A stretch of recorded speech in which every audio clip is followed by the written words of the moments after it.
Halo, berjumpa lagi di dunia novel. Kali ini kita akan melanjutkan volume 9 dari Martial God Asura. Selamat mendengarkan. Bab 4463, yang pertama tiba. Chu Hanxian. Mendengar nama itu saja sudah lebih dari cukup untuk menyentak hati Chu Feng. Bahkan dengan pengendalian dirinya yang besar, dia tidak mampu menenangkan dirinya sama sekali. Dia terlalu familiar dengan nama yang baru saja dia dengar. Nama kakeknya tidak lain adalah Chu Hanxian. Untungnya, dia mampu mengendalikan diri sehingga tidak menunjukkan kegelisahan di wajahnya. Selain itu, mengingat betapa besarnya dunia yang mengkhawatirkan, ada banyak orang yang memiliki nama yang sama satu sama lain. Chu Feng tidak bisa mengatakan dengan pasti apakah Chu Hanxian itu benar-benar kakeknya. Meski begitu, dia masih punya harapan mengenai masalah ini. Lagi pula, tempat pertama yang dituju kakeknya setelah meninggalkan galaksi cahaya suci saat itu kemungkinan besar adalah galaksi 9 jiwa. Mengingat hal itu, ada kemungkinan bahwa tempat yang dibicarakan oleh kepala klan Surgawi Yu itu mungkin benar-benar milik kakeknya. Bagaimanapun, Chu Feng bertekad untuk mencobanya. Penatua, bolehkah saya bertanya tempat apa itu? Chu Feng bertanya kepada kepala klan Surgawi Yu dengan nada tertarik. Mendengar pertanyaan Chu Feng, kepala klan Surgawi Yu merogoh cosmosak miliknya dan mengeluarkan peta. Peta itu dibuat menggunakan kulit binatang buas dan sepertinya sudah bertahun-tahun berlalu. Itu memancarkan aroma era kuno. Selain itu, Chu Feng samar-samar bisa merasakan kehadiran beberapa teknik spiritualis dunia yang ada di peta. Ketika peta belum dibuka, bahkan Chu Feng tidak dapat mengintip ke dalamnya untuk melihat apa yang ada di dalamnya. Mata langitnya tidak bisa melihat menembus peta. Oleh karena itu, minatnya terhadap hal itu semakin dalam.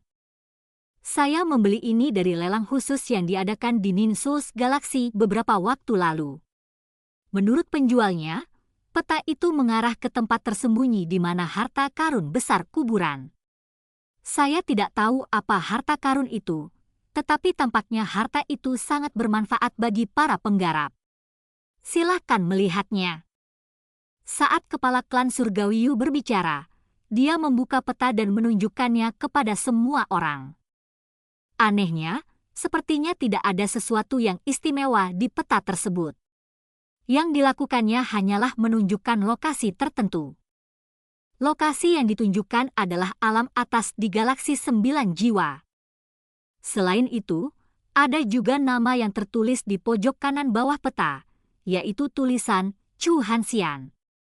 Melihat kata-kata ini, Chu Feng merasakan detak jantungnya lebih kencang. Awalnya, hanya ada tulisan Chu Hanxian di peta.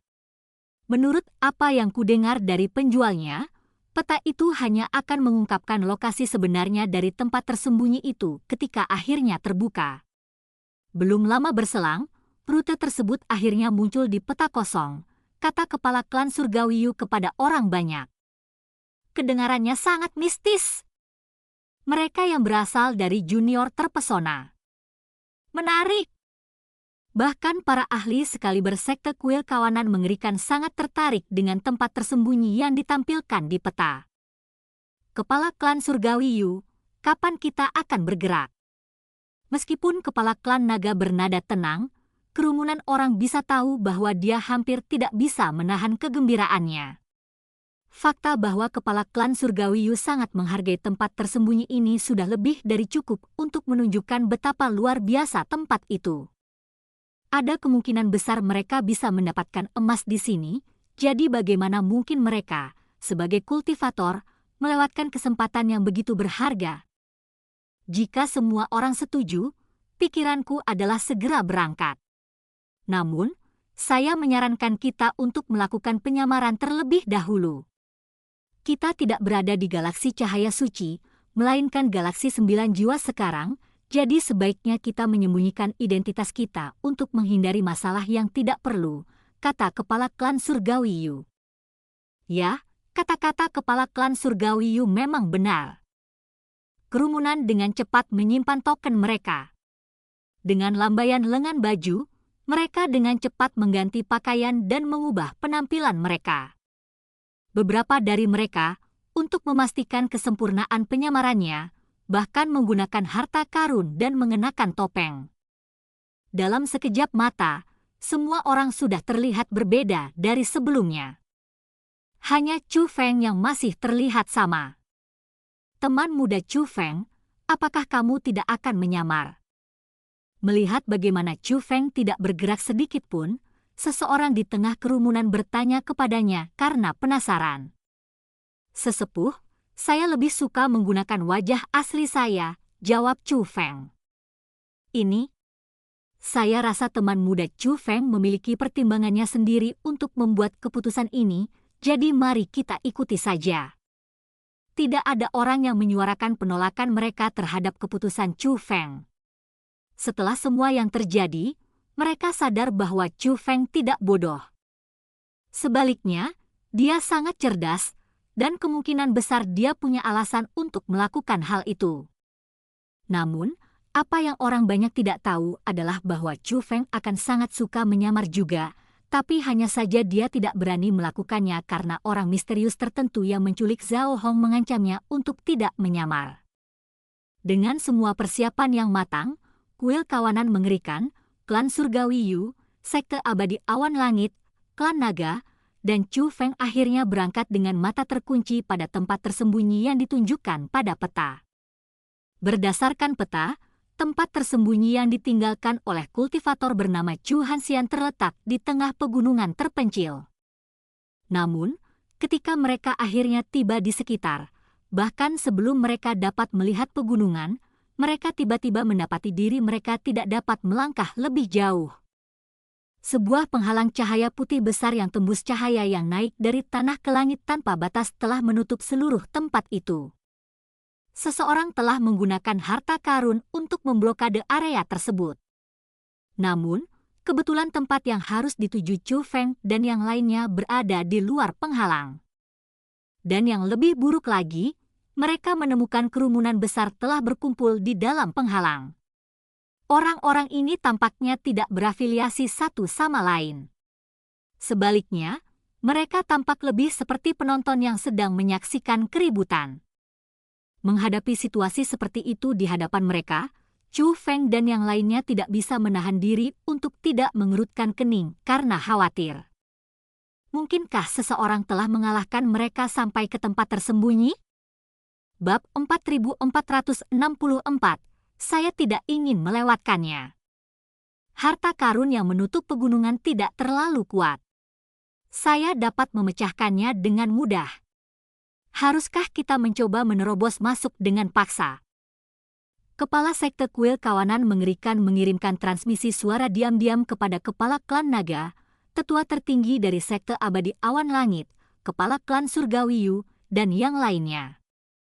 Satu hal yang patut disebutkan adalah ada juga seseorang di antara junior yang telah menerima pesannya, dan orang itu tidak lain adalah Chu Feng. Kamu benar mengatakan bahwa harta karun yang menutup tempat ini tidak terlalu kuat, tapi menghancurkannya secara langsung akan membuat mereka khawatir. Teman muda Chu Feng, adakah cara bagimu untuk menggunakan teknik spiritualis duniamu untuk secara diam-diam menciptakan celah bagi kami untuk menyelinap masuk? Kepala klan naga bertanya pada Chu Feng. Sesepuh, saya telah memperhatikan penghalang itu dengan cermat, dan harta karun yang telah digunakan bukanlah sesuatu yang dapat dirusak dengan menggunakan kekuatan roh. Harta karun itu sudah memiliki tuannya. Mengingat hal ini, hanya ada dua cara untuk mengatasinya. Salah satunya adalah meminta master untuk menarik kembali harta karun itu, dan yang lainnya adalah dengan menghancurkannya secara paksa. Namun, kamu harus melihat ke sana dulu. Saat Chu Feng berbicara, dia menunjuk ke bagian tertentu dari penghalang. Setelah melihat arah yang ditunjukkan oleh Chu Feng, jantung semua orang berdetak kencang. Ada 4 karakter kecil yang tertulis di penghalang di tempat yang ditunjukkan Chu Feng. Kata-kata itu tampak kecil dan tidak penting dibandingkan dengan penghalang besar itu, dan jaraknya jauh dari keramaian. Karena itu, tidak ada yang benar-benar menyadarinya sampai Chu Feng menunjukkannya kepada mereka. Meski begitu, tidak ada seorang pun yang bisa menyembunyikan keterkejutannya saat melihatnya, dan itu karena keempat kata itu adalah klan suci 9 jiwa. Siapakah klan suci 9 jiwa? Mereka adalah penguasa galaksi 9 jiwa. Dari segi kehebatan, mereka jauh lebih kuat daripada klan cahaya suci. Mungkinkah orang-orang yang mendominasi negeri ini berasal dari klan suci 9 jiwa? Setelah melihat kata-kata itu, bahkan sekte kuil kawanan mengerikan tidak punya pilihan selain membuang pikiran untuk menghancurkan penghalang secara paksa. Dia mungkin cepat melakukan kekerasan, tapi dia bukan orang bodoh yang sembrono. Bahkan dia tidak akan menyinggung seseorang yang jauh lebih kuat darinya. Karena banyak sekali orang yang berkumpul di depan kita, kurasa mereka mungkin tahu satu atau dua hal tentang apa yang terjadi di sini. Bagaimana kalau kita bertanya-tanya dulu? Situasinya mungkin tidak seburuk yang kita bayangkan, kata kepala klan surgawi Yu. Sarannya mendapat persetujuan orang banyak. Mengingat mereka tidak yakin dengan kekuatan yang sebenarnya mereka hadapi, akan lebih bijaksana jika mereka mencari informasi intelijen terlebih dahulu. Jadi, kerumunan mulai menanyakan informasi kepada penonton di sekitar, dan tak lama kemudian, suasana tegang di sekitar mereka mereda secara signifikan. Kabar baik yang mereka peroleh adalah bahwa orang-orang yang mendominasi sebidang tanah ini saat ini tidak ada di sini karena tempat yang tersembunyi. Sebaliknya, mereka menemukan makhluk roh bersembunyi di area tersebut, jadi mereka menyegel area ini untuk mencegah makhluk roh tersebut melarikan diri. Namun, ada kabar buruk juga. Orang yang mendominasi sebidang tanah ini bukan berasal dari klan suci 9 jiwa, namun orang itu tampaknya sangat disukai oleh seorang putri dari klan suci 9 jiwa. Menurut rumor yang mereka dengar dari para penonton, ada orang berpengaruh yang menyinggung orang ini, dan klannya akhirnya dilenyapkan. Jelas bukan ide yang baik untuk main-main dengan seseorang yang didukung oleh klan suci 9 jiwa. Namun, alasan sebenarnya mengapa ada begitu banyak orang berkumpul di area ini adalah karena ada rumor bahwa putri dari klan suci 9 jiwa akan segera datang ke area ini. Sebenarnya ini menguntungkan kami. Karena mereka di sini bukan untuk mencari tempat rahasia, melainkan untuk menjadi makhluk roh. Menurutku mereka akan meninggalkan area ini setelah mereka selesai. Kita hanya perlu menunggu sebentar, kata seorang tetua dari klan surgawi Yu. Namun, kata-kata itu dengan cepat memicu kritik dari sekte kuil kawanan mengerikan, dasar bodoh. Bagaimana seseorang yang cerdas bisa menjadi seorang penatua? Fakta bahwa mereka harus menyegel seluruh area ini hanya menunjukkan bahwa makhluk roh bukanlah musuh yang mudah untuk dihadapi. Ada kemungkinan mereka akan membalikkan seluruh pegunungan sambil memburu makhluk roh dan menemukan tempat tersembunyi. Mungkin, hal itu mungkin sudah terekspos sekarang. Mendengar kata-kata itu, kerumunan itu melebarkan mata mereka saat menyadari dan wajah mereka menjadi semakin suram. Apa yang dikatakan sekte kuil kawanan mengerikan juga sangat masuk akal.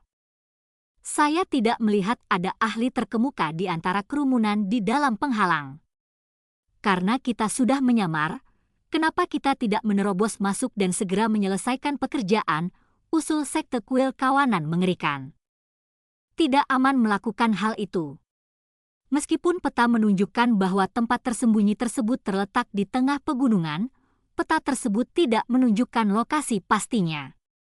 Tidak pasti berapa lama waktu yang kami perlukan untuk menemukannya, dan jika orang-orang dari klan suci 9 jiwa tiba saat kami sedang mencari, kami akan berada dalam posisi yang tidak menguntungkan. Selain itu, kami tidak dapat memastikan bahwa tidak ada ahli kuat yang bersembunyi di area tersebut. Saya menyarankan agar kita menunggu waktu kita dan menunggu lebih lama dulu.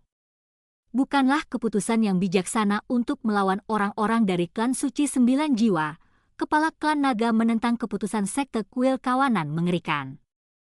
Kata-katanya juga mendapat persetujuan dari banyak orang yang hadir. Kebanyakan orang dalam kelompok merasa lebih baik bermain aman. Sepertinya kita akan menyerahkannya pada takdir, kata kepala klan Surgawi Yu dengan nada tak berdaya. Sesepuh, tunggu saya di sini. Chu Feng tiba-tiba angkat bicara pada saat ini. Setelah mengucapkan kata-kata itu, dia mulai berjalan menuju pegunungan. Chu Feng, apa yang akan kamu lakukan? Kepala klan naga segera dihentikan. Saya tidak bermaksud menunggu sampai akhir. Saya ingin mencobanya, kata Chu Feng. Bagaimana kamu akan mencobanya? Bukankah mustahil untuk melewati penghalang menggunakan teknik spiritualis dunia? Selain itu, ada orang yang menjaga pintu masuk penghalang juga, kata kepala klan naga. Sebenarnya cukup sederhana. Bukankah mereka sedang berusaha menemukan makhluk roh? Sebagai seorang spiritualis dunia, saya yakin saya harus bisa menawarkan bantuan kepada mereka, kata Chu Feng. Tapi teman muda Chu Feng, terlalu berbahaya bagimu untuk memasuki tempat itu sendirian.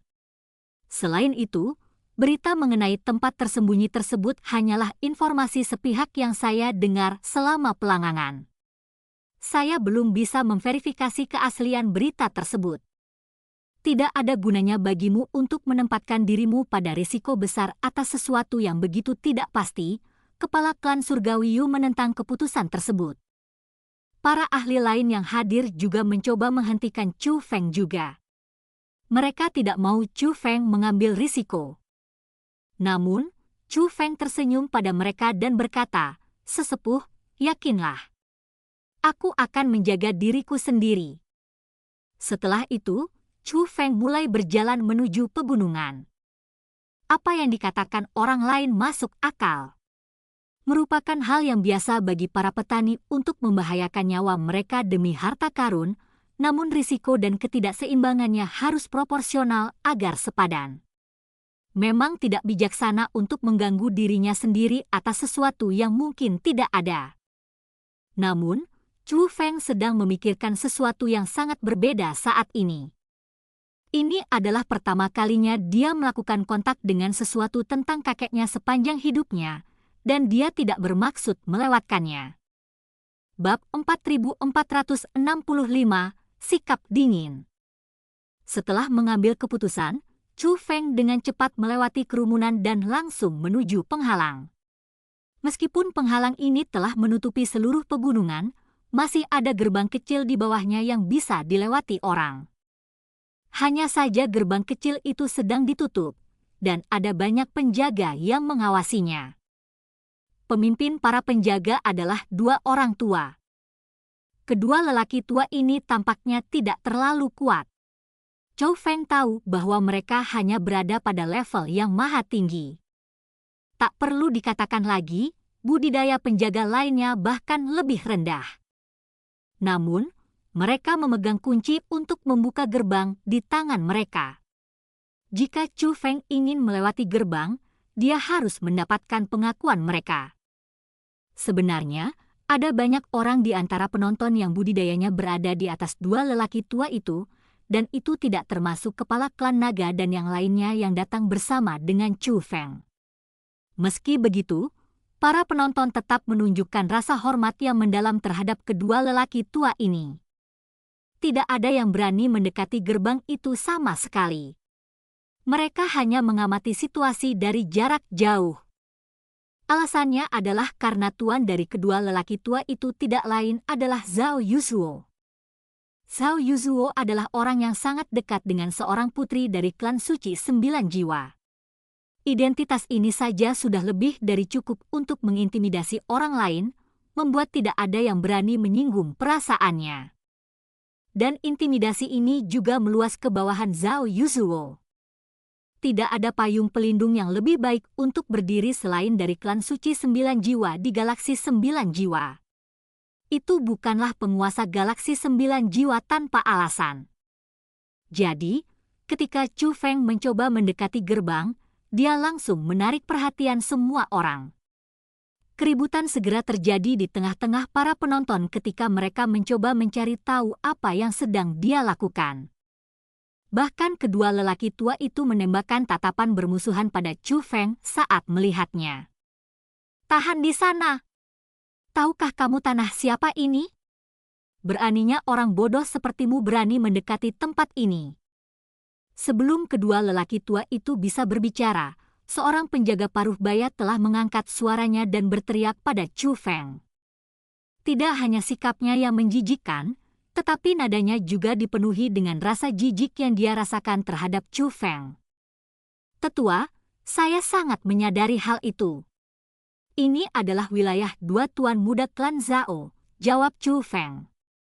Dia mengutarakannya sedemikian rupa karena munculnya dua sosok tangguh dari klan Zhao baru-baru ini. Salah satunya adalah Zhao Yuzuo. Hubungan dekatnya dengan seorang putri dari klan Suci Sembilan Jiwa telah memainkan peran penting dalam membangun pengaruh yang diperintahkan klan Zhao saat ini. Tapi jika seseorang mengesampingkan koneksi dan hanya melihat kekuatan, ada orang lain yang bahkan lebih tangguh di klan Zhao. Dia adalah kakak laki-laki Zhao Yuzuo, Zhao Batian. Zhao Batian bukan lagi seorang junior. Dikatakan bahwa usianya lebih dari 200 tahun. Meskipun demikian, tidak diragukan lagi bahwa dia adalah seorang anak ajaib. Tidak hanya tingkat kultivasinya yang tinggi, tetapi kekuatan bertarungnya juga luar biasa. Sebelum Zhao Yuzuo berkenalan dengan seorang putri dari klan Suci Sembilan Jiwa, kakak laki-lakinya, Zhao Batian, adalah orang yang paling dihormati di klan Zhao, menimbulkan ketakutan di hati orang lain. Hal lain yang perlu diperhatikan adalah kedua bersaudara ini berhubungan baik satu sama lain. Sejak awal, Zhao Batian sudah menjadi orang yang sangat kejam dan tidak masuk akal, dan dengan dukungan Zhao Yuzuo, dia menjadi lebih berani dari sebelumnya. Adapun Zhao Yuzuo, dia juga secara bertahap mengungkapkan sifat aslinya yang mendominasi. Akibatnya, klan Zhao, Zhao Batian, dan Zhao Yuzuo menjadi sosok yang sebisa mungkin dihindari oleh orang lain. "Karena kamu tahu wilayah siapa ini, beraninya kamu mencoba menerobos masuk?" pria paruh baya itu bertanya. "Saya di sini bukan untuk menimbulkan masalah tetapi untuk menawarkan bantuan. Saya mendengar bahwa dua tuan muda saat ini sedang memburu makhluk roh, dan saya percaya bahwa teknik spiritualis dunia saya mungkin dapat membantu mereka." Saat Chu Feng berbicara, dia melepaskan kekuatan rohnya untuk mengungkapkan identitasnya sebagai seorang spiritualis dunia. Merasakan kehebatan luar biasa dari spiritualis dunia jubah suci tanda naga, tatapan orang banyak segera berubah. Bahkan di Galaksi Sembilan Jiwa, merupakan prestasi luar biasa bagi seorang junior untuk memiliki kekuatan spiritualis dunia jubah suci tanda naga. Kedua orang tua itu awalnya masih menatap Chu Feng dengan tidak sabar dan bermusuhan, berharap bisa mengusirnya. Namun, setelah menyadari bahwa dia bukanlah sosok biasa, mereka bertukar pandang sebelum menganggukkan kepala bersama. "Biarkan dia masuk," kata lelaki tua pertama. "Jika kamu berhasil menangkap makhluk roh itu, tuan muda kami akan menghadiahimu dengan mahal. Namun, jika Anda mencoba melakukan apapun, Anda dan anggota keluarga Anda harus membayar harganya dengan nyawa Anda," orang tua kedua memperingatkan sambil memberikan tanda kepada Chu Feng. "Jika kamu bertemu seseorang dari klan Zhao kami setelah masuk, kamu bisa mengatakan bahwa kamu di sini untuk membantu. Jika tidak pada tokennya dan mereka akan mengerti," tambah lelaki tua kedua. Mengambil token itu, Chu Feng mengucapkan terima kasih kepada kedua lelaki tua itu sebelum dia mulai berjalan melewati gerbang. "Tunggu sebentar. Kita bersama." Namun, siapa sangka ada suara yang terdengar di belakang Chu Feng saat ini. Chu Feng menoleh untuk melihatnya, dan sedikit kerutan segera terbentuk di dahinya. Orang yang baru saja berbicara tidak lain adalah Long Xiao Xiao. Meskipun Long Xiao Xiao telah mengubah penampilannya, Chu Feng masih bisa mengenalinya. Izinkan aku masuk juga. Saya juga seorang spiritualis dunia jubah suci tanda naga. Saya akan dapat membantu tuan muda Anda. Selain itu, kami berdua saling mengenal satu sama lain, sehingga kami dapat berkolaborasi satu sama lain untuk memastikan tugas terselesaikan dengan efisiensi maksimal. Saat Long Xiaoxiao berbicara, dia melepaskan kekuatan rohnya juga. Meskipun dia belum memahami sensasi transformasi naga, tidak ada keraguan bahwa dia adalah spiritualis dunia jubah suci tanda naga sejati. Di sisi lain, setelah memverifikasi kekuatan Long Xiaoxiao, lelaki tua kedua mengeluarkan token lain dan memberikannya, mengizinkannya masuk.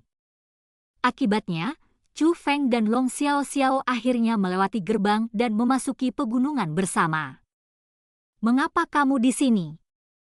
Tapi setelah melanjutkan sebentar, Chu Feng dengan cepat memeriksa sekeliling untuk memverifikasi bahwa tidak ada orang di sekitar sebelum bertanya apakah dia serius. "Deruan kecil, kamu tidak perlu khawatir. Aku tidak akan membuat masalahmu," Long Xiaoxiao berkata sambil tersenyum. Kembali. Namun, siapa yang mengira bahwa sikap Chu Feng tiba-tiba berubah menjadi sangat dingin? Chu Feng tahu bahwa perjalanan ini akan penuh dengan bahaya, jadi dia tidak mau melibatkan Long Xiaoxiao bersamanya. Bab 4466, Pemanggilan Garis Darah. "Dermawan kecil, izinkan aku menemanimu. Saya akan mendengarkan kata-kata Anda dan tidak menimbulkan masalah bagi Anda," Long Xiaoxiao dengan cepat melangkah maju dan berkata. "Anda berjanji?" Chu Feng bertanya. "Saya berjanji." Long Xiaoxiao mengangkat tangan kecilnya sambil memasang ekspresi serius. Sikap seriusnya terlihat menggemaskan. "Karena itu masalahnya, aku ingin kamu kembali ke tempat ayahmu berada sekarang dan menungguku di sini. Jangan ikuti saya. Kalau tidak, aku akan marah," kata Chu Feng dengan ekspresi serius di wajahnya, hampir seperti orang tua yang mendisiplinkan seorang anak. Dia jarang berpenampilan seperti itu di hadapan Long Xiaoxiao.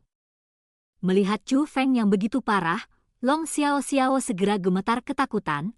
"Baiklah, baiklah, aku akan kembali. Jangan marah padaku. Aku datang ke sini bersamamu hanya karena khawatir. Kamu tidak boleh marah padaku karena ini." Long Xiaoxiao dengan cepat berbalik dan kembali melalui pintu masuk. Bahkan saat dia pergi, dia terus menoleh untuk melihat Chu Feng dengan mata penuh keengganan. Chu Feng memperhatikan tatapan kecil yang diarahkan Long Xiaoxiao ke arahnya, dan dia tidak bisa menahan nafas dalam-dalam. Bagaimana mungkin dia tidak mengetahui alasan mengapa Long Xiaoxiao bersikeras untuk ikut bersamanya? Seseorang secerdas Long Xiaoxiao pasti tahu betapa berbahayanya memasuki pegunungan dan terlibat dengan klan suci 9 jiwa. Dia mengikutinya hanya karena dia mengkhawatirkannya.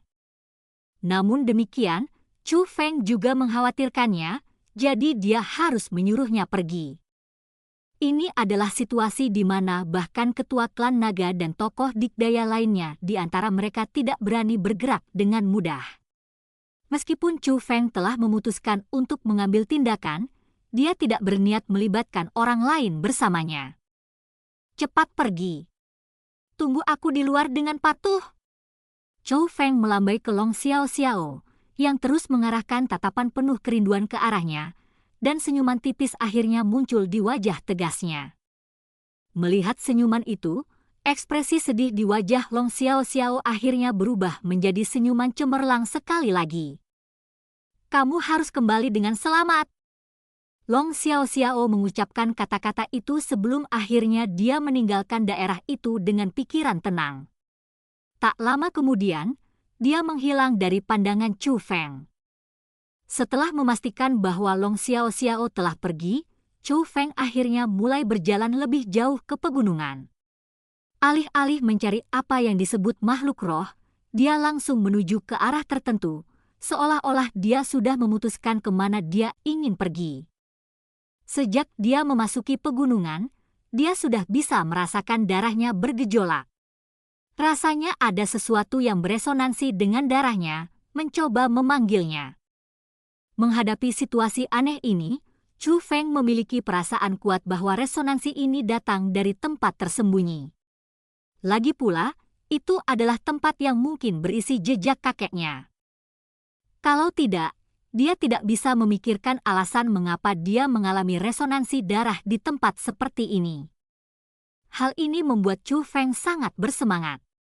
Sebenarnya, dia tidak khawatir apakah dia bisa mendapatkan sesuatu yang baik dari tempat tersembunyi itu.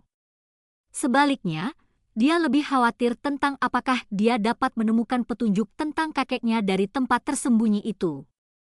Untuk menghindari tersandung ke dalam masalah yang tidak perlu di tengah pencariannya, Chu Feng menggunakan 9 naga Saint Cloud dan kekuatan rohnya secara bersamaan untuk menyembunyikan dirinya sehingga tidak ada yang bisa merasakannya. Sebenarnya, pegunungan ini juga tidak terlalu besar. Perasaan menggelegak di garis keturunannya semakin kuat saat dia melangkah lebih jauh ke dalam pegunungan, dan ketika dia akhirnya menghentikan langkahnya, dia sudah berdiri di tengah-tengah tanah tandus. Pegunungan ini pada umumnya subur dengan tanaman hijau, dan terdapat berbagai macam hewan unik yang menghuni kawasan ini. Namun, di area tempat Chu Feng berdiri saat ini, hanya ada rumput liar yang terlihat. Tidak hanya itu, energi alaminya juga sangat sedikit dimanfaatkan. Bahkan hewan pun tidak akan mau beristirahat di tempat seperti ini. Karena itu, hampir tidak ada orang dari klan Zhao yang terlihat di area ini. Mereka mengira mustahil bagi makhluk roh untuk bersembunyi di tempat seperti ini. Meski begitu, Chu Feng tetap tidak lengah.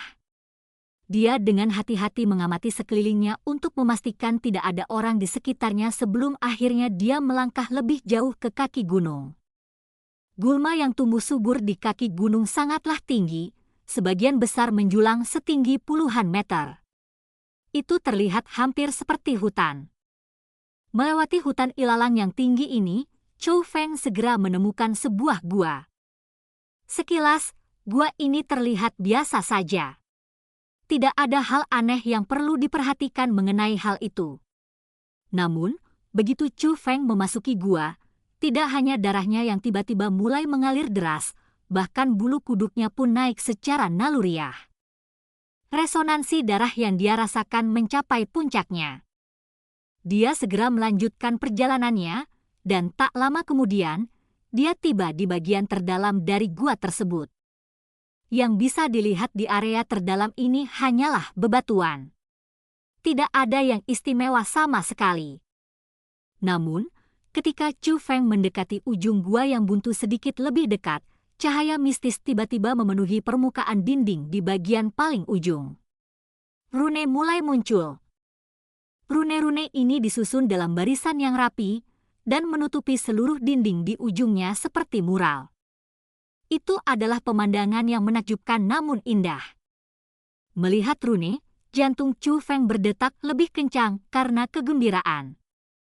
Dia telah melihat tanda serupa di peta yang disediakan oleh kepala klan Surgawi Yu juga. Hal ini meyakinkannya bahwa dia baru saja menemukan petunjuk menuju tempat tersembunyi tersebut. Jadi, dia mulai memeriksa rune dengan hati-hati, berharap bisa menguraikan cara memasuki tempat tersembunyi darinya. Weng! Namun tiba-tiba, cahaya yang bersinar di dinding mulai berputar bersama, menyatu membentuk gerbang pembentukan roh dengan sendirinya. Melihat ini, Chu Feng dengan cepat memasuki gerbang pembentukan roh tanpa ragu-ragu. Apa yang dia lihat di sisi lain gerbang pembentukan roh membuatnya merasa sangat gelisah sehingga tidak ada kata-kata yang bisa menggambarkan emosinya saat ini. Itu adalah dunia baru di sisi lain. Dia mendapati dirinya berdiri di tengah-tengah lorong aula dewa yang sangat besar. Meskipun disebut lorong, ukurannya lebih seperti istana. Lebarnya ribuan meter, sehingga lebih dari 10.000 orang dapat berdiri bahu-membahu sepanjang lebarnya. Ketinggiannya bahkan lebih mencengangkan, langit-langitnya setinggi 100.000 meter. Jika ada awan di dalam aula dewa ini, awan itu akan melayang di bawah langit-langit. Dinding dan tanah lorong ini ditempa menggunakan batu bata tembaga. Setiap batu bata tembaga ini dirancang dengan rumit sehingga dapat dianggap sebagai sebuah karya seni. Namun, banyak sekali dari mereka yang memenuhi aula ilahi ini. Dan yang tak kalah pentingnya, tempat ini dipenuhi dengan aura era kuno. Apakah tempat tersembunyi ini juga merupakan sisa-sisa dari era kuno? Weng! Tapi saat Chu Feng masih mengagumi lorong yang megah ini, sebuah suara tiba-tiba runtuh dari gerbang pembentukan roh di belakangnya. Berbalik, dia melihat dua sosok berjalan keluar dari gerbang pembentukan roh. Pembawaan! Bahkan sebelum dia bisa melihat lebih dekat, kekuatan yang hebat telah mengalir ke arahnya, memaksanya jatuh ke tanah. Itu adalah kekuatan menindas yang datang dari seorang penguasa tingkat martial exalted yang kehebatannya jauh melampaui kepala klan naga. Dengan kata lain, orang-orang baru saja tiba berada jauh di luar kemampuannya untuk menghadapinya. Meski tubuh Chu Feng terjepit di tanah, ia masih bisa menoleh ke samping untuk melihat lebih dekat kedua orang yang baru saja memasuki tempat ini. Itu adalah wajah-wajah yang asing baginya. Keduanya berbagi penampilan serupa, membuat mereka terlihat sangat mirip dengan saudara kembar. Penampilan mereka sangat bohong, terutama karena wajah mereka dipenuhi bekas luka pedang. Hal ini menunjukkan bahwa mereka adalah para veteran yang telah melalui berbagai situasi berbahaya.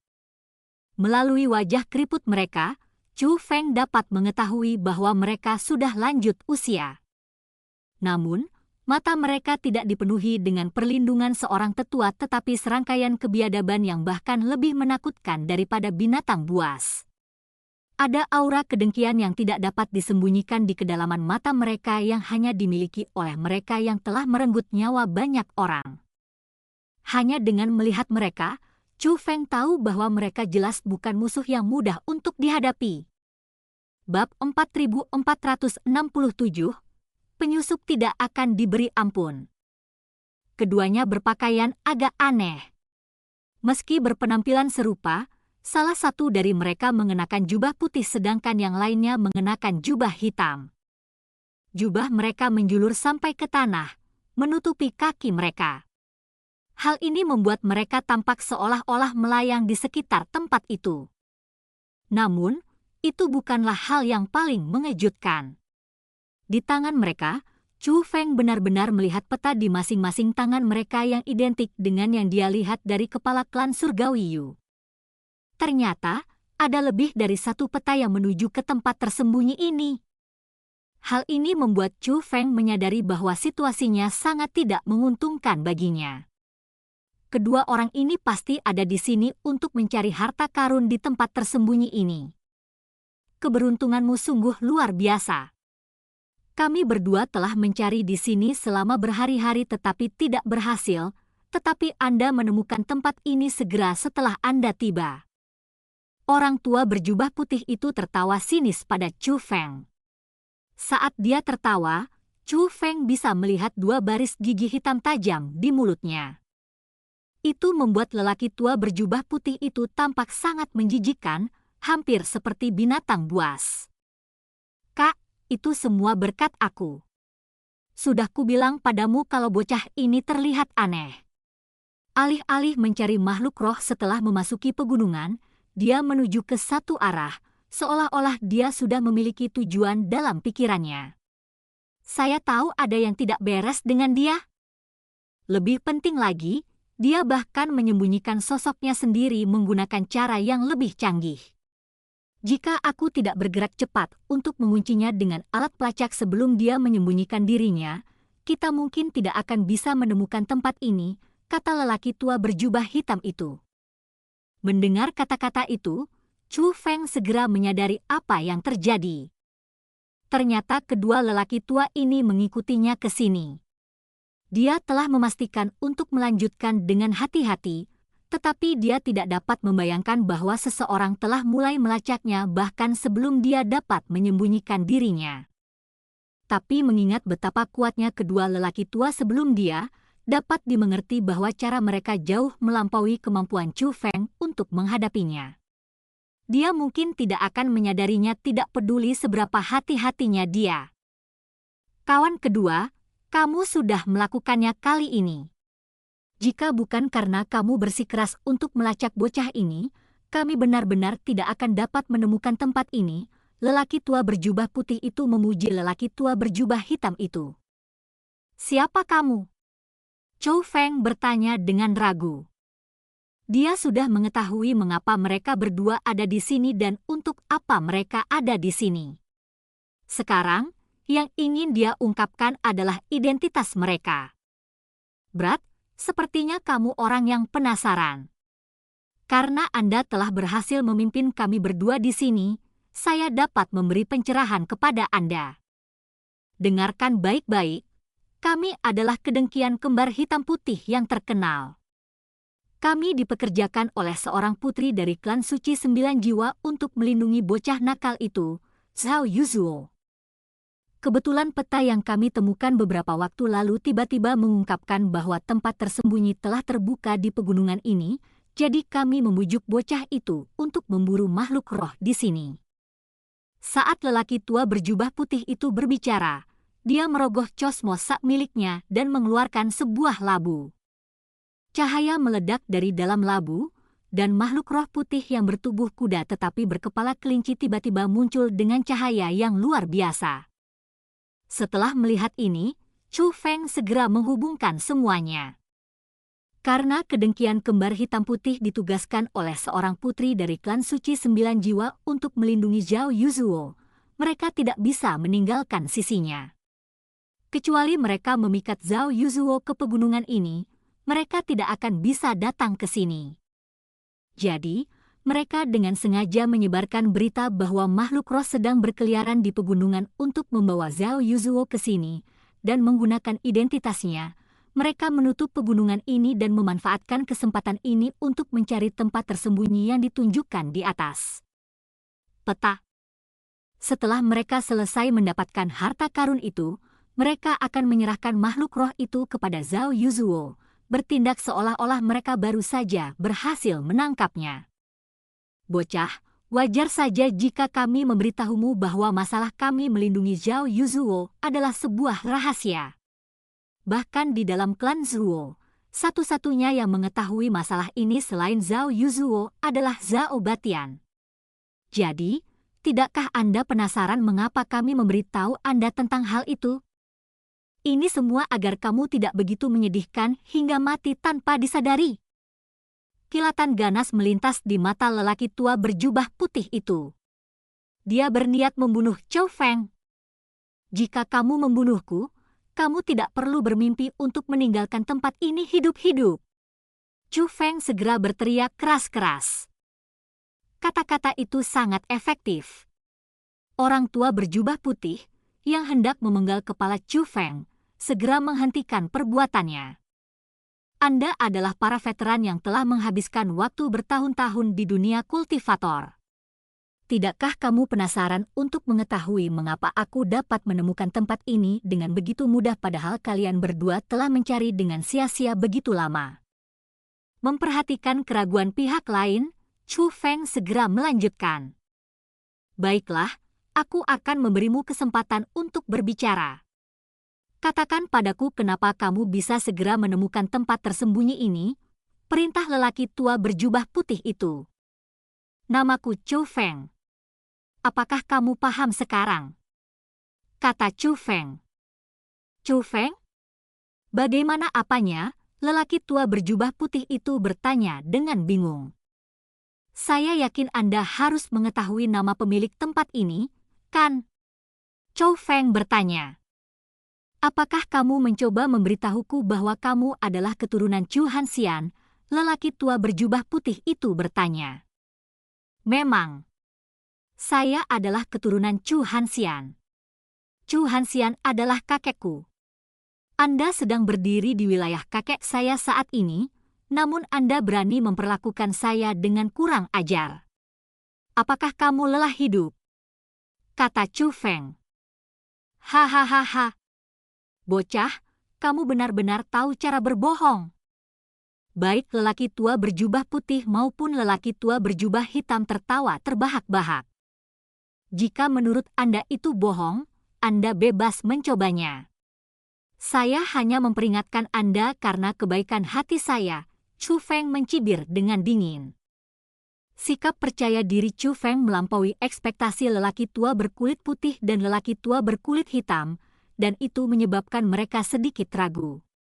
Berpikir tentang bagaimana Chu Feng bisa langsung ke tempat ini setelah memasuki pegunungan, mereka merasa ada kredibilitas atas klaimnya. Tapi sebenarnya, Chu Feng hanya berani. Meskipun kemungkinan besar tempat tersembunyi ini adalah milik kakeknya, dia masih belum bisa sepenuhnya yakin akan hal tersebut. Dia hanya melakukan suatu tindakan untuk mempertahankan hidupnya. Bam! Bam! Bam!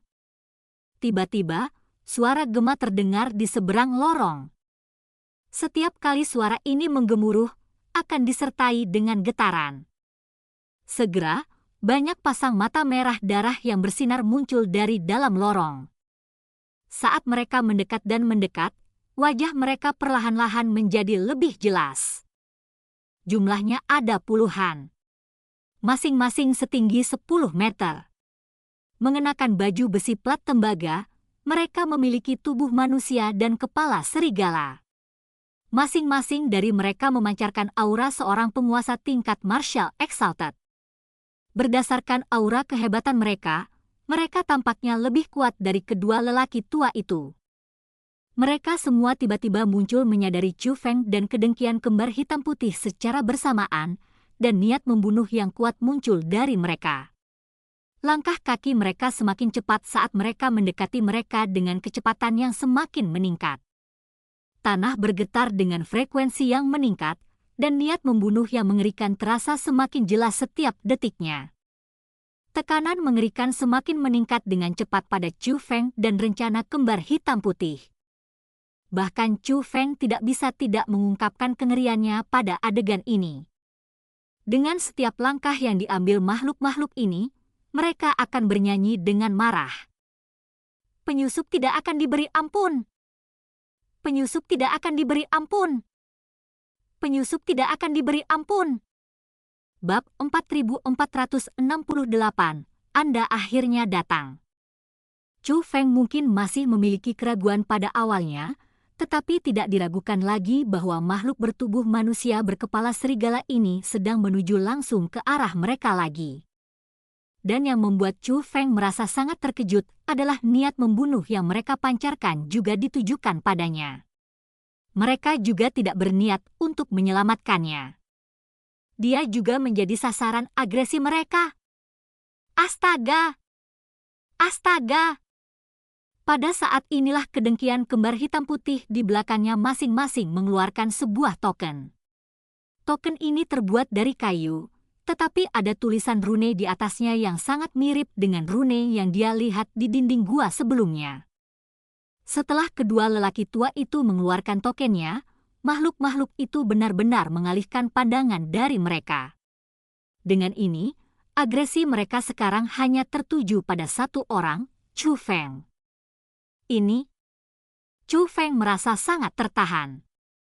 Dia tahu bahwa alasan mengapa makhluk-makhluk ini mengalihkan pandangan mereka dari kedua lelaki tua itu adalah karena token kayu yang mereka keluarkan.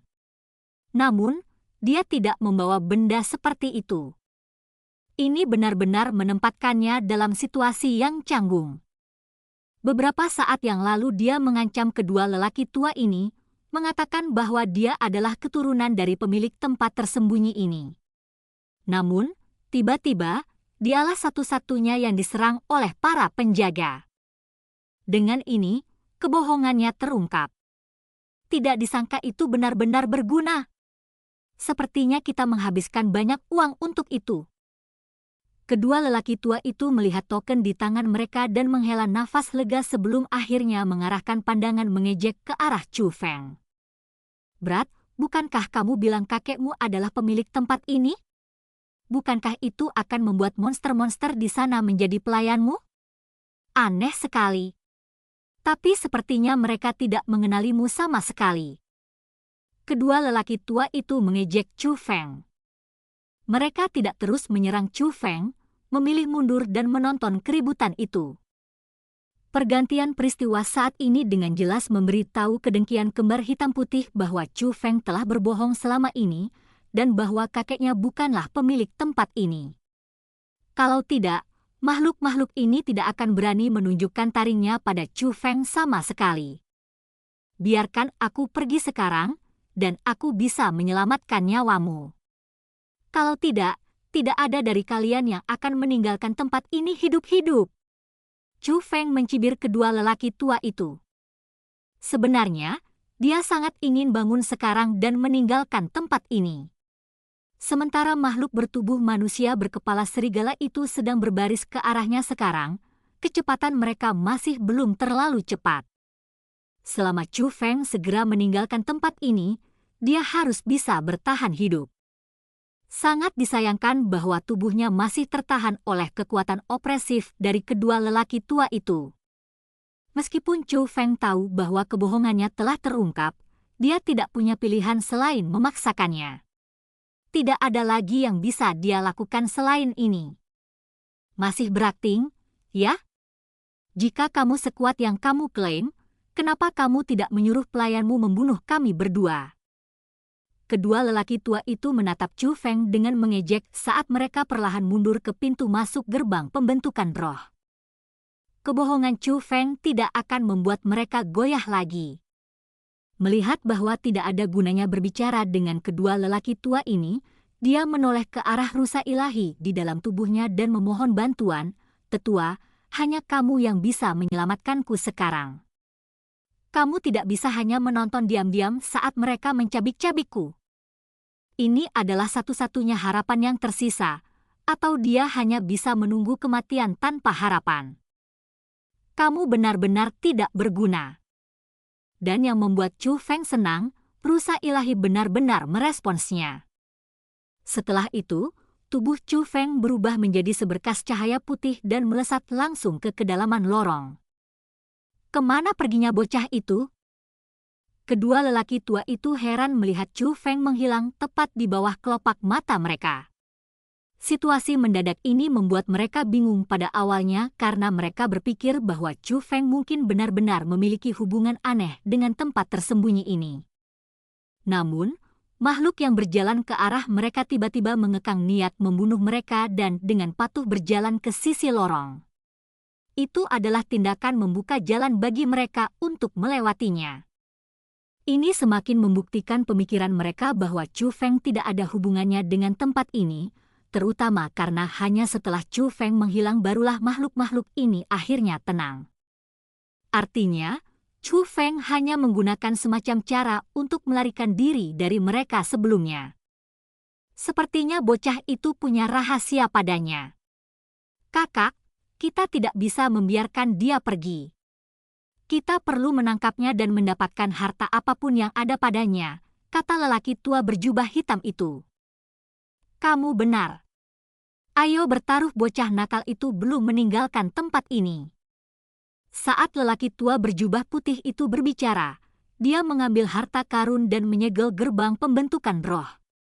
Tak perlu dikatakan, niatnya adalah untuk menghentikan Chu Feng melarikan diri dari tempat ini. Setelah itu, mereka mulai menjelajah lebih jauh ke dalam lorong. Jantung mereka berdebar ketakutan ketika mereka berjalan di antara dua baris makhluk berkepala serigala bertubuh manusia. Namun untungnya bagi mereka, makhluk itu tetap diam seperti patung. Baru pada saat itulah mereka berdua akhirnya menghela nafas lega. Token ini sungguh berguna. Juru lelang itu benar-benar tidak berbohong kepada kita. Keduanya berkomentar sekali lagi. Mereka memperoleh token mereka dari tempat yang sama di mana mereka mendapatkan petanya. Tokennya bahkan lebih mahal daripada peta, tapi mereka tetap membelinya dengan janji juru lelang bahwa token ini akan melindungi mereka dari bahaya di tempat tersembunyi. Mereka menyimpan beberapa keraguan mengenai klaim tersebut saat itu, namun mereka sangat berterima kasih atas keputusan mereka saat itu. Seolah-olah mereka memiliki tiket masuk gratis di tangan mereka yang memungkinkan mereka berjalan melalui lorong tempat tersembunyi ini tanpa rasa khawatir. Namun, Chu Feng telah tiba di ujung lorong di depan mereka, dan dia melihat dirinya berdiri di depan aula besar. Tentu saja, satu-satunya alasan mengapa dia bisa sampai di sini begitu cepat adalah karena kekuatan rusa ilahi. Hanya saja rusa ilahi telah menghilang setelah dia membawanya ke sini. Penatua, kenapa kamu tidak membantuku saja? Saya akan sangat berterima kasih jika Anda bisa membawa saya keluar dari tempat ini. Chu Feng memanggil rusa ilahi. Dia melihat ke aula besar di sekelilingnya, dan meskipun megah, selain satu kursi yang ditempatkan di ujung aula, tidak ada apapun di sini. Chu Feng tahu bahwa meskipun lorongnya cukup panjang, hanya masalah waktu sebelum kedua lelaki tua itu sampai padanya. Jika dia sekarang kembali, dia pasti akan bertemu mereka berdua. Dengan kata lain, dia terpojok. Kecuali jika rusa ilahi membawa keluar dari sini, dia praktis akan dikutuk.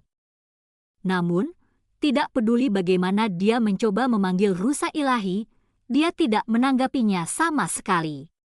Sekali lagi, rusa ilahi telah meninggalkannya. Sepertinya aku hanya bisa bergantung pada diriku sendiri. Chu Feng menghela nafas dalam-dalam sambil mengeluarkan kocokan ekor kuda milik guru langitnya. Dia mencoba mengaktifkannya, tapi tidak menunjukkan reaksi yang sama sekali. Jika dia tidak bisa memanfaatkan kehebatan kocokan ekor kuda milik guru surgawi, formasi yang dia buat, tidak peduli betapa rumitnya formasi itu, tidak akan mampu menghentikan kedua lelaki tua itu. Situasinya sungguh tidak menguntungkan baginya. Kartu asnya tidak berfungsi sama sekali. Karena tidak punya pilihan, Chu Feng akhirnya terpaksa menyiapkan formasi penyembunyian di sekeliling dirinya untuk bersembunyi. Itu adalah langkah yang sangat berisiko, tapi dia tidak punya pilihan lain saat ini. Sambil memegang kocokan ekor kuda guru surgawi di tangannya, dia mulai membentuk formasi ke arah lorong. Kamu akhirnya datang. Tapi pada saat ini, sebuah suara tiba-tiba terdengar di belakang Chu Feng. Bab 4469, Menghormati Guru. Suara itu menyebabkan hati Chu Feng bergetar. Dia segera berbalik untuk melihat, tetapi tidak ada seorang pun di sana. Namun, Chu Feng yakin dia telah mendengar seseorang berbicara dengannya beberapa saat yang lalu. Bolehkah saya bertanya siapa yang berbicara dengan saya tadi? Lebih tua? Jika Anda masih di sana, bolehkah saya meminta Anda untuk menunjukkan diri Anda? Seru Chu Feng, berharap memanggil orang yang telah berbicara sebelumnya. Tapi selain gaungnya sendiri, dia tidak mendengar apapun. Chu Feng enggan menyerah begitu saja, jadi dia mulai berteriak semakin keras. Usahanya akhirnya membuahkan hasil dan mendapat respon, namun respon tersebut membuat hatinya tenggelam. Dasar bocah, kamu berlari cepat.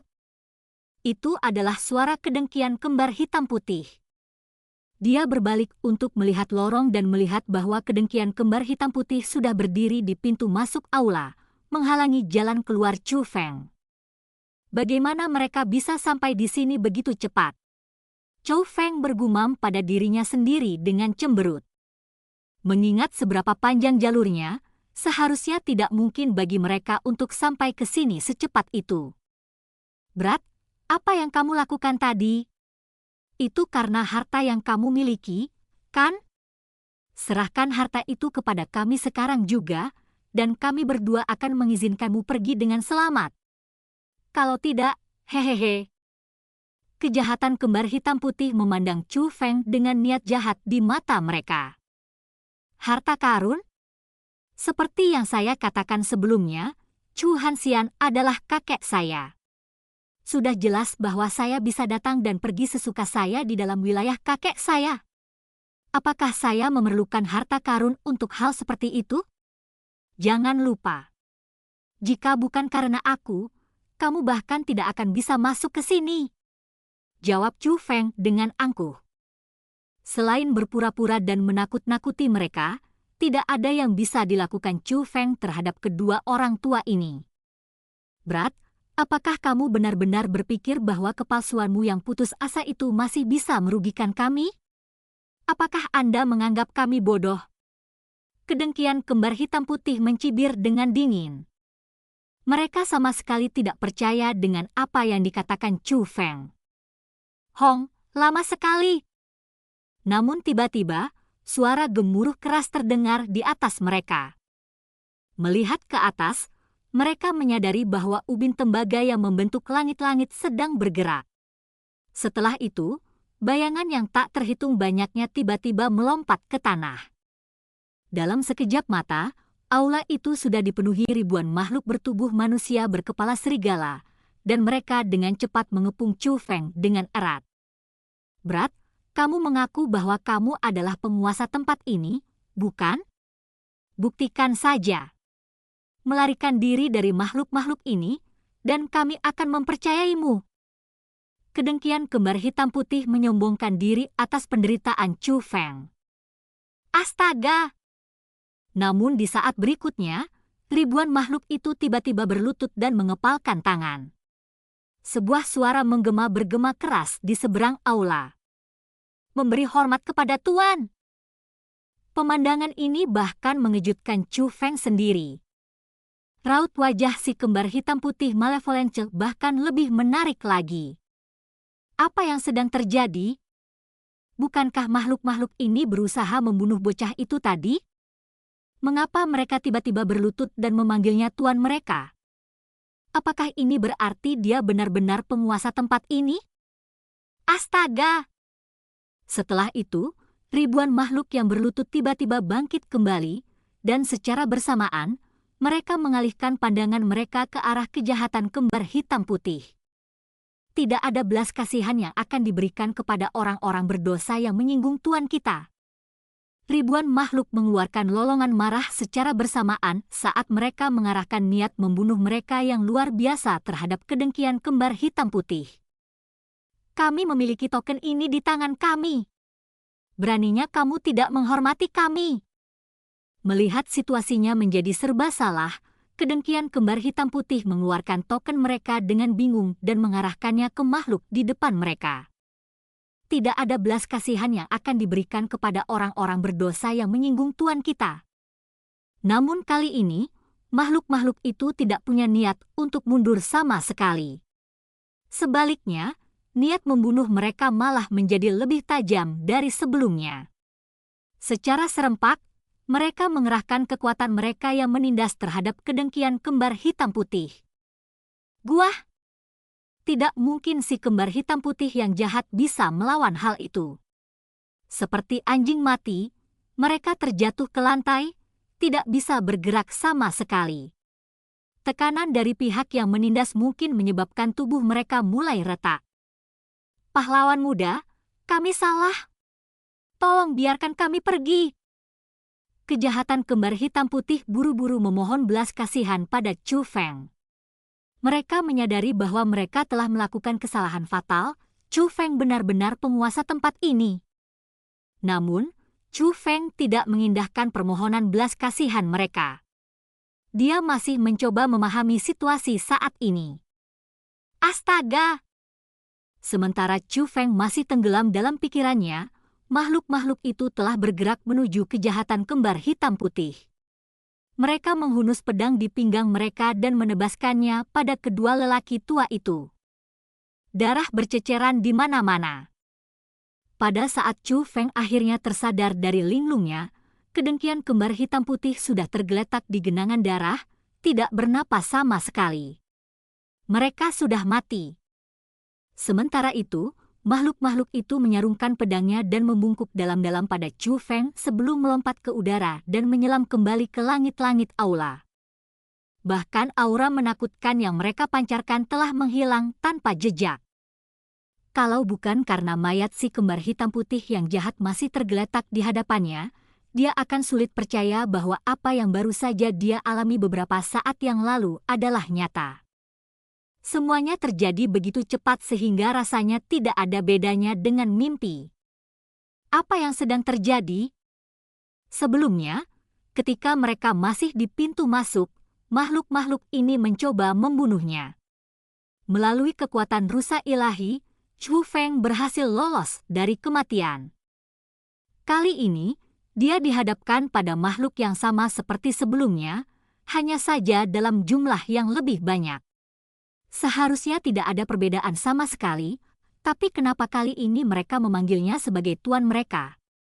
Mungkinkah pemilik tempat tersembunyi ini benar-benar kakeknya? Chu Feng dengan cepat melihat sekelilingnya, tapi tidak ada seorang pun yang terlihat. Aula itu benar-benar kosong, dan tidak ada orang lain yang terlihat selain Chu Feng dan Black White Twin Malevolence yang sudah mati. Chu Feng merenung sejenak sebelum dia mulai berjalan menuju kejahatan kembar hitam putih. Meski kedua lelaki tua ini telah meninggal, sumber energinya masih ada. Tidak banyak yang bisa dikatakan tentang karakter mereka, namun tidak dapat disangkal bahwa mereka adalah kultivator tangguh yang bahkan lebih kuat dari kepala klan naga. Merupakan dosa besar jika menyia-nyiakan sumber energinya. Chu Feng mengeluarkan wadah khusus untuk menyimpan sumber energinya. Dia berniat menyimpannya untuk budidaya Nyonya Ratu begitu dia terbangun. Setelah itu, Chu Feng mengalihkan perhatiannya ke Cosmos Sak mereka. Dia merasa bahwa mengingat kekuatan yang mereka tunjukkan, mereka pasti memiliki banyak harta yang layak. Jadi, dia mengambil Cosmos Sak mereka, hanya untuk menyadari bahwa ada formasi yang digunakan masing-masingnya. Itu adalah formasi yang mencegah orang lain selain mereka berdua membuka Cosmos Sak mereka. Namun, karena kematian mereka, formasi ini melemah secara signifikan. Chu Feng hanya butuh beberapa saat untuk menembus formasi dengan kekuatan rohnya. Pada saat Chu Feng membuka Cosmos Sak mereka dan mengintip barang-barang yang ada di dalamnya, kegembiraannya mencapai puncaknya. Dua hal lama itu sungguh luar biasa. Siapa sangka mereka bisa mengumpulkan kekayaan sebesar itu? Seru Chu Feng dengan gelisah. Dia menemukan keterampilan bela diri tabu agung, obat-obatan, pil, harta langka, dan bahkan sumber daya budidaya di karung kosmos mereka. Selain itu, ada juga battle axe hitam dan sabit putih. Kedua senjata ini memancarkan aura kuat yang jauh melampaui persenjataan agung yang tidak lengkap. Ini adalah persenjataan agung. Meskipun kedua persenjataan agung ini tidak sebanding dengan pedang pahlawan abadi yang diperolehnya dari makam persenjataan era kuno, keduanya masih merupakan senjata yang tangguh. Semua persenjataan agung adalah harta yang sangat berharga di dunia ini. Sangat menakutkan bahwa ada beberapa batasan pada kedua persenjataan agung ini yang mencegah Chu Feng menggunakannya. Dugaan Chu Feng adalah bahwa dia harus setidaknya berada pada level Martial Exalted untuk dapat memanfaatkan kekuatan kedua persenjataan agung ini. Terlepas dari itu, dia tetap memindahkan semua harta karun di Cosmos Sak ke miliknya. Meskipun dia belum menemukan harta karun apapun di tempat tersembunyi ini, barang-barang yang dia peroleh dari Black White Twin Malevolence sudah cukup untuk menjadikan perjalanan ini berharga. Orang tua ini sudah lama menunggumu di sini. Pada saat itulah sebuah suara terdengar dari dalam aula. Suara ini terdengar mirip dengan suara yang memanggil Chu Feng sebelumnya. Chu Feng berbalik tanpa ragu-ragu, takut dia akan merindukan orang itu lagi. Dan kali ini, dia akhirnya berhasil bertatap muka dengan orang yang sedang berbicara dengannya. Bab 4470, Kakek Chu Feng. Chu Feng tidak lagi sendirian di aula. Ada sesosok tubuh yang berdiri tepat di depan kursi di dalam aula. Sosok ini adalah seorang lelaki tua dengan rambut seputih salju. Dia mengenakan satu set jubah yang lebih putih dari salju murni, memberikan penampilan yang istimewa dan rapi. Dia memerintahkan aura transendental yang sepertinya tidak terlihat oleh dunia fana, membuatnya mengingatkan pada dunia abadi. Bahkan jika seseorang hanya melihatnya, sudah terlihat bahwa lelaki tua ini bukanlah orang biasa. Hanya saja seluruh sosoknya tembus cahaya, menandakan bahwa dia bukanlah makhluk hidup yang utuh. Kemungkinan besar dia adalah jiwa, tapi dia juga bukan jiwa biasa. Lebih tepatnya, dia adalah eksistensi yang tidak dapat dilihat secara akurat oleh Chu Feng. Dari orang tua ini, Chu Feng merasakan sesuatu yang sangat hebat datang dari auranya, dan itu adalah aroma era kuno. Aromanya yang sangat kuat mengisyaratkan bahwa dia bukan sekadar keturunan seseorang yang pernah hidup di era kuno. Kemungkinan besar, dia adalah eksistensi yang bertahan dari era kuno hingga hari ini. Junior Chu Feng memberi hormat kepada yang lebih tua. Chu Feng tidak tahu apa-apa tentang orang tua di hadapannya, tapi dia tidak berani menunjukkan rasa tidak hormat. Dia dengan cepat melangkah maju dan membungkuk pada lelaki tua itu. Dia merasa kemungkinan besar lelaki tua itu mengetahui sesuatu tentang kakeknya. Jangan.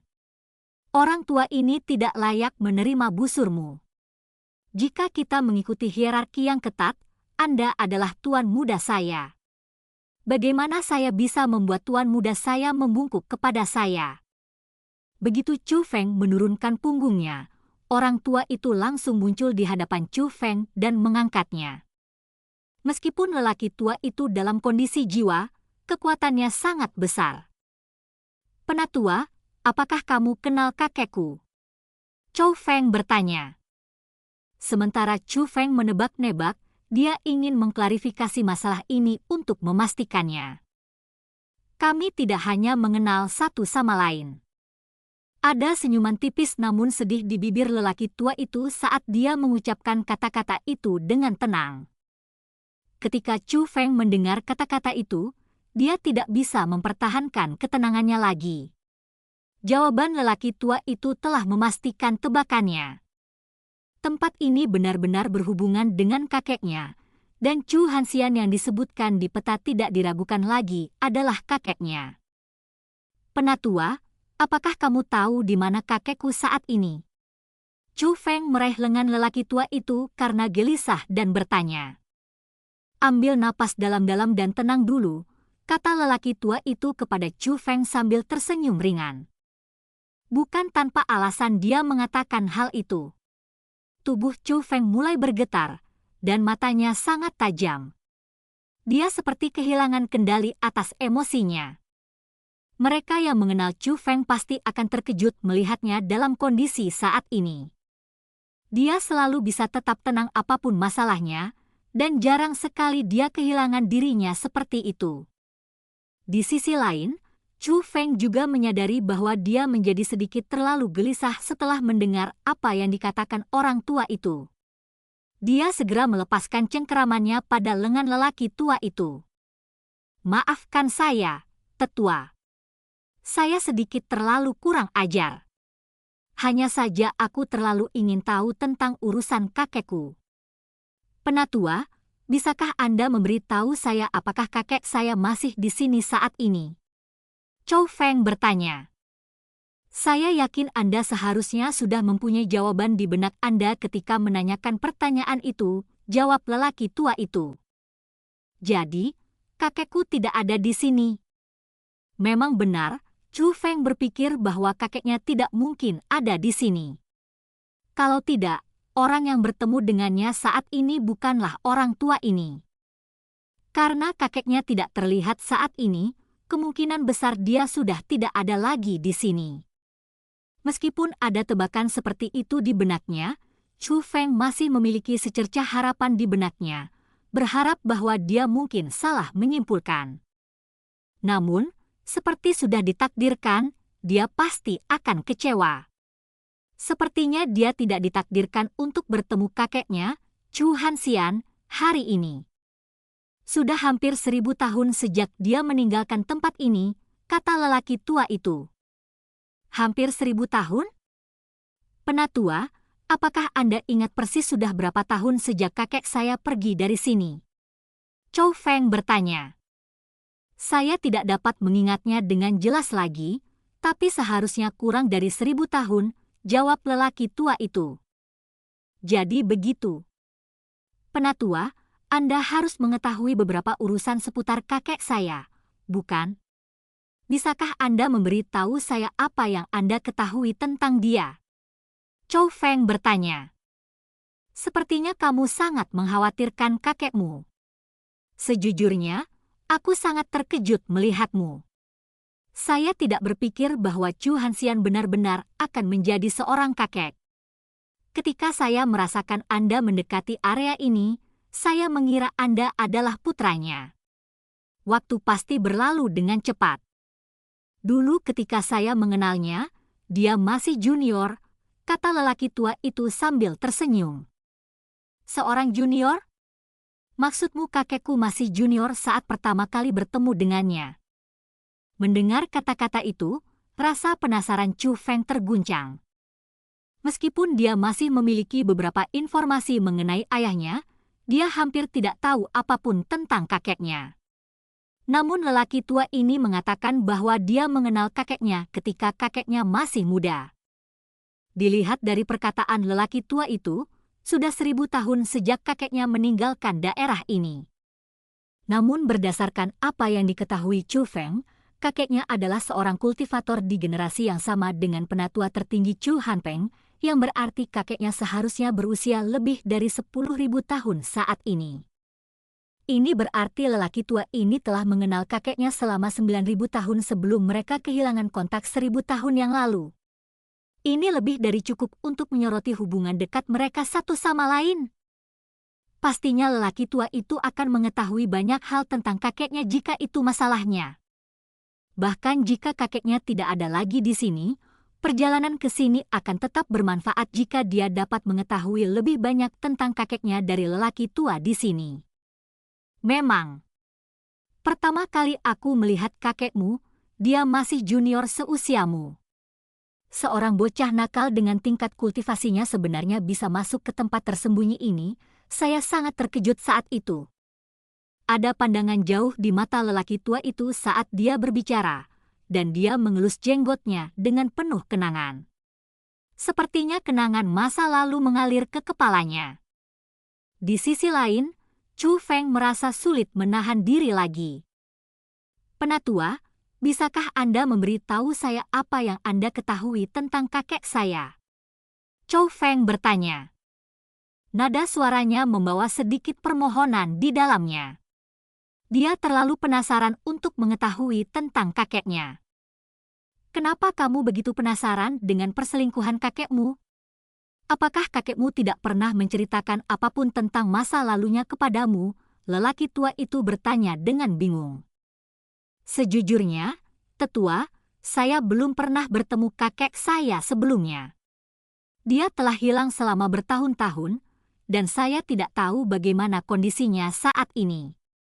Apa yang saya ketahui tentang dia sangat terbatas, kata Chu Feng. Oh, kamu belum pernah bertemu kakekmu sebelumnya. Mendengar kata-kata itu, lelaki tua itu menahan senyumnya, dan kerutan dalam terbentuk di dahinya. Emosi yang rumit muncul di kedalaman matanya. Ada tanda-tanda kesedihan dan kekhawatiran. Dia sepertinya teringat sesuatu. Aku sudah menasihatinya untuk tidak melakukannya. Apakah sesuatu benar-benar terjadi padanya? Lelaki tua itu bergumam sambil menghela nafas panjang. Bab 4471, terlalu banyak rahasia. Jantung Chu Feng berdetak kencang setelah mendengar kata-kata orang tua itu. Sepertinya lelaki tua itu benar-benar mengetahui alasan di balik hilangnya kakeknya.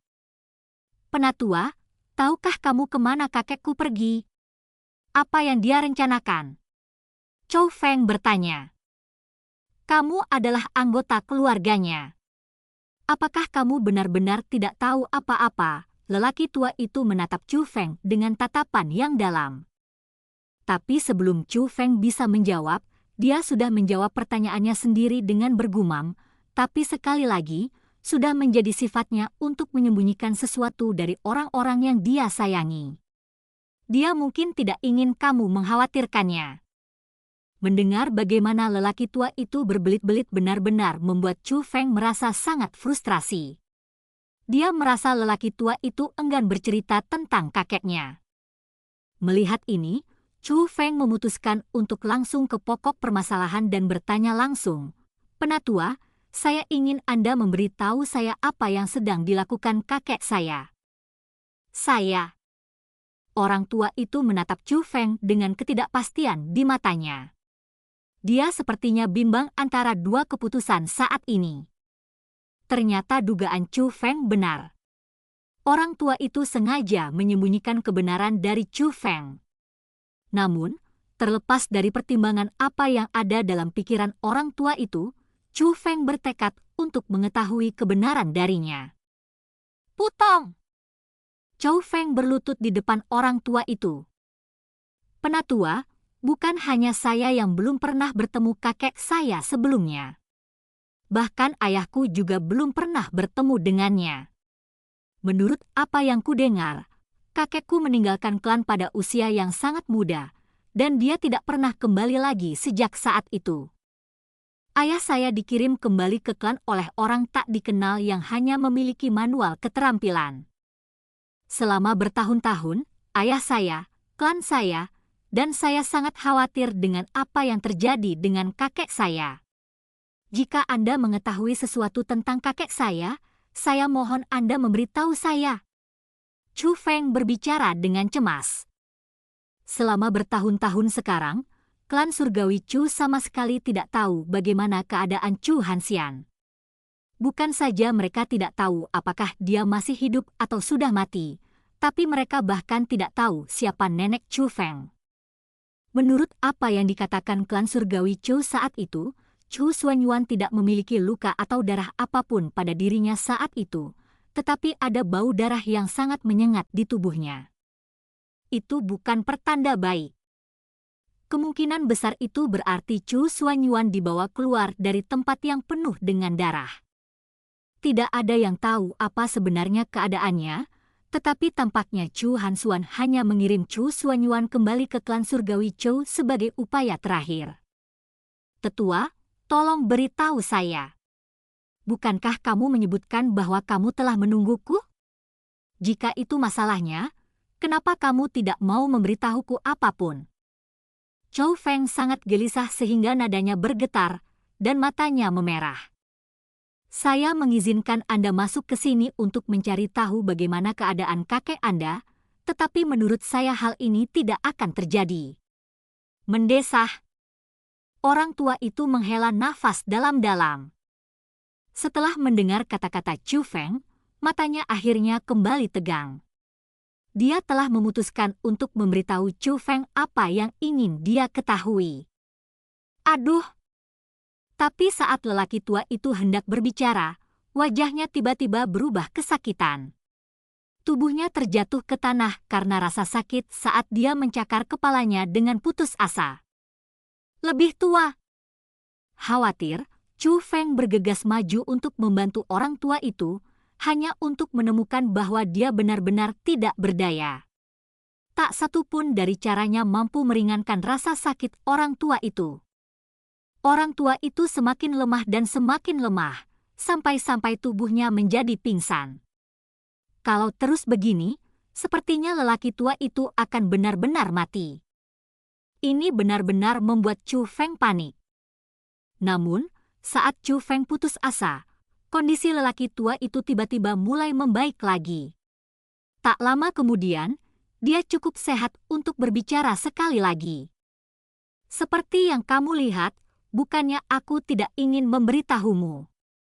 Sebaliknya, ada beberapa hal yang tidak dapat saya bicarakan. Sejak saya terjebak di sini, saya bukan lagi orang bebas. Kakekmu juga memiliki keadaan yang meringankan di sekitarnya. Meskipun nama kakekmu tertulis di peta, pemilik sebenarnya dari tempat ini bukanlah dia," kata lelaki tua itu kepada Chu Feng dengan lemah. Ternyata orang tua itu juga mengalami kesulitannya. Ada semacam kekuatan yang mengendalikannya, mencegahnya membicarakan urusan seputar kakek Chu Feng. Jika penguasa tempat ini bukan kakekku, lalu siapa? Chu Feng bertanya. Dia punya firasat kuat bahwa pelaku sebenarnya di balik hilangnya kakeknya adalah orang yang diklaim lelaki tua itu sebagai pemilik sebenarnya tempat ini. Bam! Bam! Tapi tiba-tiba, seluruh aula mulai bergetar hebat. Setelah itu, makhluk bertubuh manusia berkepala serigala mulai muncul ke permukaan dari langit-langit, tanah, dan dinding di sekelilingnya. Kali ini, jumlahnya lebih dari puluhan ribu. Penyusup tidak akan diberi ampun. Penyusup tidak akan diberi ampun. Makhluk-makhluk ini mengarahkan niat membunuh mereka ke arah Chu Feng saat mereka berjalan ke arahnya. Pergantian peristiwa yang tiba-tiba ini membuat Chu Feng menyadari bahwa ada sesuatu yang lebih dalam sedang terjadi di sini. Beberapa saat yang lalu makhluk-makhluk ini memanggilnya tuan mereka, tetapi dalam sekejap, mereka sekali lagi menunjukkan taring mereka ke arahnya. Berhenti, bajingan! Orang tua itu mengangkat tangannya saat dia berteriak pada makhluk-makhluk itu, dan cahaya misterius muncul dari orang tua itu. Makhluk-makhluk itu segera membeku di tempat atas perintah lelaki tua itu. Namun setelah itu, wajah lelaki tua itu mulai berubah kesakitan sekali lagi. Sepertinya meskipun lelaki tua itu bisa mengendalikan makhluk-makhluk ini, dia harus membayar mahal untuk melakukannya. Cepat pergi. Kali ini jumlahnya terlalu banyak, saya tidak akan bisa mengendalikannya terlalu lama. Tempat ini akan dibuka sekali lagi. Bisa saja berpuluh-puluh tahun kemudian, bisa juga ribuan tahun kemudian, namun pasti akan terbuka kembali. Jika Anda ingin mengetahui fakta sebenarnya, kerahkan seluruh kemampuan Anda untuk berkultivasi dan tumbuh lebih kuat. Sampai kamu cukup kuat, kamu tidak boleh memasuki tempat ini.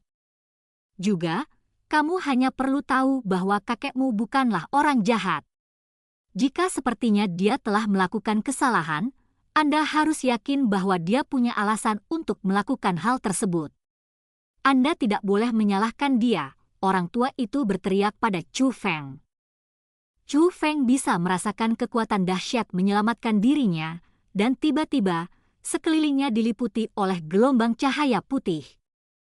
Pada saat cahaya putih menghilang, dia menemukan bahwa dia tidak lagi berada di tempat tersembunyi. Dia telah kembali ke pegunungan, dan dia saat ini berdiri di pintu masuk sebuah gua. Brengsek! Siapa sebenarnya pemilik sebenarnya dari tempat tersembunyi itu? Hubungan apa yang dia miliki dengan kakekku? Mengapa dia menghentikan orang tua itu untuk mengatakan yang sebenarnya berbohong? Apa yang ingin dilakukan kakek saya sehingga orang tua memberitahu saya bahwa kakek saya mungkin melakukan sesuatu yang buruk? Pikiran Chu Feng dipenuhi dengan pertanyaan, tapi tidak ada cara untuk mendapatkan jawaban lagi. Rune di dalam gua telah menghilang tanpa jejak, dan tidak peduli apa yang dilakukan Chu Feng, dia tidak dapat mengembalikan gerbang pembentukan roh misterius itu lagi. Bahkan jika dia ingin kembali ke tempat tersembunyi, dia tidak dapat melakukannya lagi. Chu Feng merasa pikirannya kacau, dan dia tidak bisa menenangkan dirinya sama sekali. Dia menyadari bahwa kakeknya pasti mengalami sesuatu yang besar di dalam tempat tersembunyi itu. Awalnya, Chu Feng mengira itu adalah pertemuan kebetulan yang sangat berharga karena nama kakeknya tertulis di peta, namun setelah semua yang baru terjadi, sudut pandangnya telah berubah total. Itu mungkin jebakan. Tempat tersembunyi itu memiliki rahasia yang jauh melampaui imajinasi Chu Feng, baik itu para penjaga yang kuat, lelaki tua yang telah ada sejak era kuno, peta yang memiliki nama kakeknya, pemilik misterius tempat tersembunyi itu, misi yang dimiliki kakeknya. Tekad untuk mencapai. Chu Feng merasa pikirannya berada dalam kekacauan total. Dan cerita pun berakhir. Sampai jumpa berikutnya di cerita dunia novel.